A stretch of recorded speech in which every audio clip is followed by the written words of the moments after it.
Tonight, 9 News Now has uncovered new information on a deadly police shooting in Culpeper. An eyewitness now contradicting the police version of yesterday's confrontation in a Catholic school parking lot that ended with the death of 54-year-old Patricia Cook. Peggy Fox is in Culpeper with the latest on this investigation.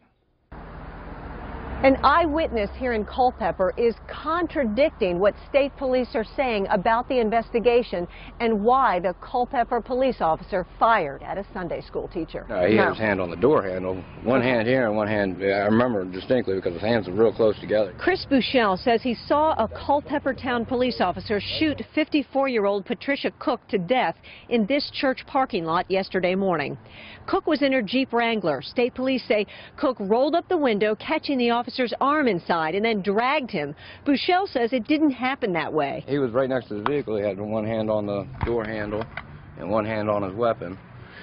And she was rolling the window up, and they were exiting out of the parking lot. The window was halfway up. He said, "Stop or I'll shoot."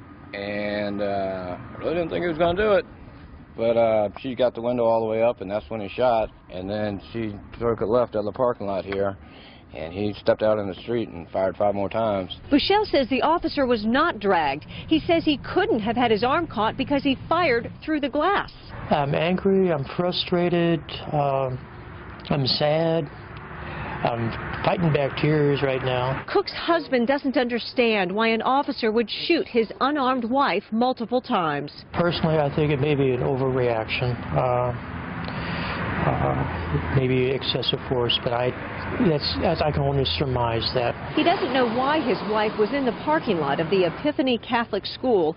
Their couple's pastor at Culpeper United Methodist Church thinks she may have been there searching for a job to work with children because she loved her volunteer role teaching Sunday school here. We have to celebrate the good things and the parts that we had of Pat and not just what we've lost. Gary Cook is filled with questions along with his grief over his wife's killing. I wish I knew what was going on. I honestly do. I wish I knew what was happening.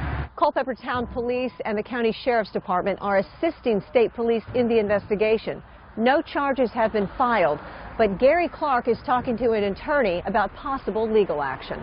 In Culpeper, Peggy Fox, 9 News Now. Well, thank you, Peggy. And we should note the Virginia medical examiner does have Cook's body, so he can determine the exact cause of death.